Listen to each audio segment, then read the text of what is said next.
Michael Keaton returning as Batman is definitely the best news. It doesn't take much, but it's definitely the best news I've heard in 2020. I heard this news a couple weeks ago, so I'm a little late to the party speaking about it, but I wanted to kind of get my thoughts down on it. Well, at first I'm like super excited. I'm like, oh yes, I've been waiting forever for this, right? And then I start to think like, it's like, oh, Michael Keaton, he's everybody's favorite Batman. And then I started thinking like, wait a minute. Is he everybody's favorite Batman? Is he even my favorite Batman? I don't know. How did this get started that Michael Keaton, of all these iterations of Batman, are like people are so excited about Michael Keaton coming back? I'm not saying I'm not. I am. I'm still very excited. I have not talked myself out of it, but I started thinking about it. And I'm like, we've had some pretty awesome iterations of Batman. Like, my personal favorite, I think, is Christian Bale in the Dark Knight trilogy. And I even liked Ben Affleck's version. So I don't know that he's my favorite version, but there's some sort of nostalgia there, right, for Michael Keaton as Batman. He doesn't even look like Batman. He's small. He has kind of curly hair. Like, he doesn't really look like Bruce Wayne. But I don't know. So let's dig into this a little bit. The whole reason people are so excited about it, and the whole reason I'm so excited about it, is because Michael Keaton as Batman, it all starts with Batman Forever, okay? This is why people love Michael Keaton as Batman, is because Batman Forever. There was no other Batman, all right, before Batman 1989, all right? So there was no other Batman. I wrote some notes down, okay? Michael Keaton as Batman, I think it all starts with Batman Forever, because when Batman first came out in 1989, Michael Keaton was Batman. There was no other Batman. Not like modern day. I mean, you had Adam West, but that was like 60s era slapstick comedy version of Batman. It wasn't like the real Batman, like the Dark Knight detective that we all love from comic books, right? So to us, Michael Keaton was the first real version of Batman that we got, or close to it. And Michael Keaton was Batman. And then in 1992, there was a sequel, Batman Returns, and Michael Keaton was still Batman. And if you go back and watch either of these movies now, they definitely have some flaws. And I think there's a lot of nostalgia there for people, like I said, because they were the first movies. But they were far from perfect films, and they were far from good comic book adaptations. But they were on the right track compared to the 60s Batman. So, even with like Jack Nicholson, right? Like, people forever, people still say Jack Nicholson is the best Joker. Is he though? Is he? Did you forget Heath Ledger's Joker? Even Joaquin Phoenix's Joker is really good. Like, I'm not sure that Jack Nicholson is the greatest Joker. Anyway, so I think it was 1995 when Batman Forever was released, and we all knew beforehand that Michael Keaton was not going to be returning as the Dark Knight in this one, and it was disappointing, And we got Val Kilmer, who, when I really look back, wasn't terrible. Wasn't a terrible Bruce Wayne. He's a pretty good Bruce Wayne, but it wasn't Michael Keaton, and so it was disappointing. And then that's when we all started longing for Michael Keaton. And then we got another Batman and Robin in 1997, and that was George Clooney. So it was weird. It was like Batman's character was in flux. It was constantly changing now, right? It was Michael Keaton, then it was Val Kilmer, then the very next movie, it's George Clooney. And then we get the Dark Knight trilogy, which a lot of people say it's not the perfect comic book adaptation of Batman, but I liked the realism of the Dark Knight trilogy. Like, it was as real as it could be. It was like if Batman were really operating in real life today, in our world. That was as close to that as it could be. That's why I enjoyed the Dark Knight trilogy. That's why it's my favorite so far version of the Dark Knight. Anyway, so we got Christian Bale, and then we got Ben Affleck. So it's in flux, right? And we all long for this nostalgia. Like, we have this nostalgia for this Michael Keaton, the original Batman, and everyone remembers him as so great. I don't know if he was so great. It was just our first version of him, right? And we kind of fell in love with him because of that. And I just like Michael Keaton as an actor in general.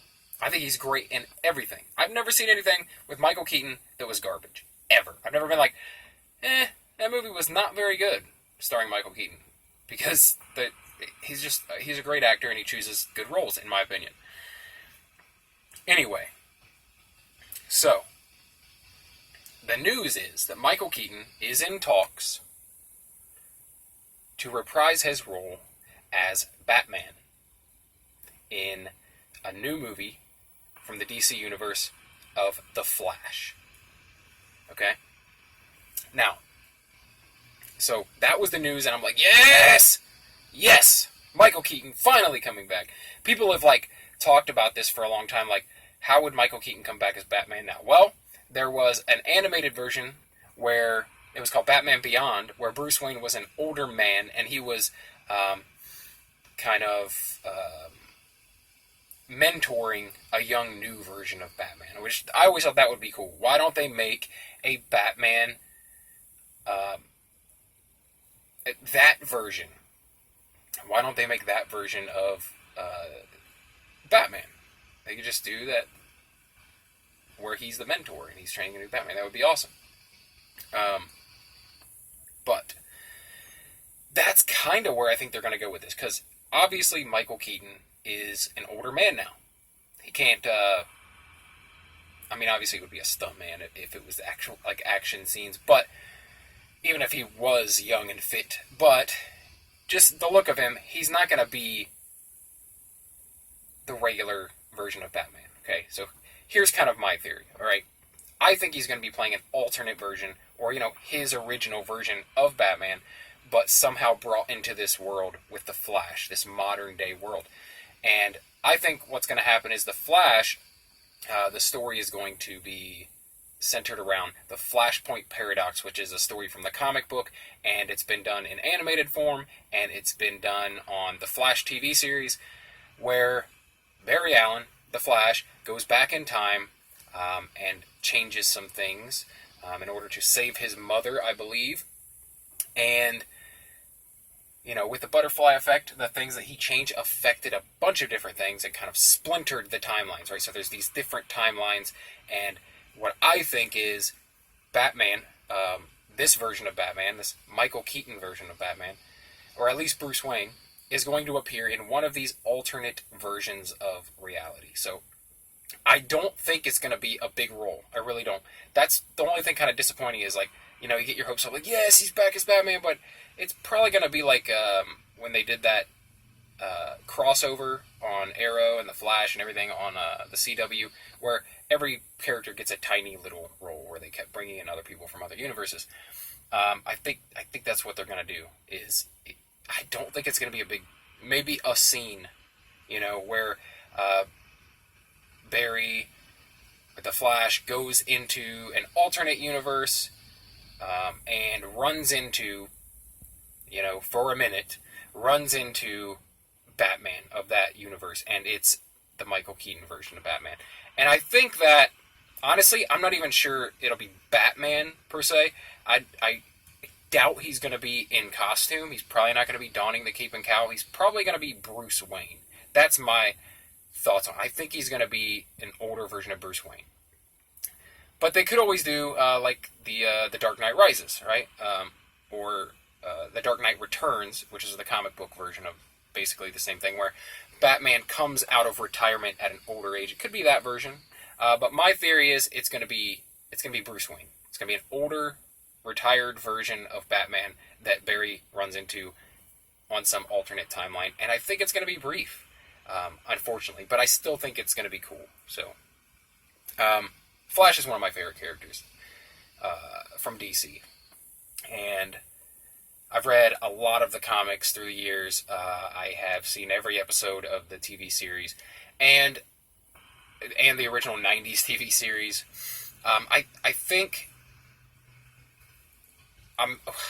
Listen, I was already kind of in the bag for a Flash movie, even with the kind of not-so-great DC movies that have come out, like Justice League and Batman vs. Superman wasn't great.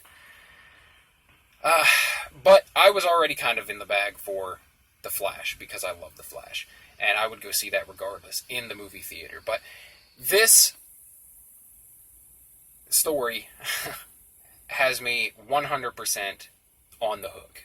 I'm absolutely, if Michael Keaton is reprising his role as Bruce Wayne in this film, I will 100% see it in the theater and take my children to see it with me. So, anyway, Michael Keaton's back, baby. If you enjoyed this video / podcast and you want to hear more like it, where I just kind of rant, my goal is I'm going to post something every single day, a video, a podcast, and it's going to be on whatever I want to talk about. I did one on Martin Luther King yesterday. A couple days ago, I did one about running a marathon, so it could be anything. And this is what it looks like. So if you enjoy that sort of thing, subscribe for more, please. If you enjoyed the video, like the video, share the video. It really helps get me out there into the ether, and I'd really appreciate it. So if you like this sort of thing, like I said, subscribe for more. Stick around. I'll be making another video / podcast tomorrow. See you then.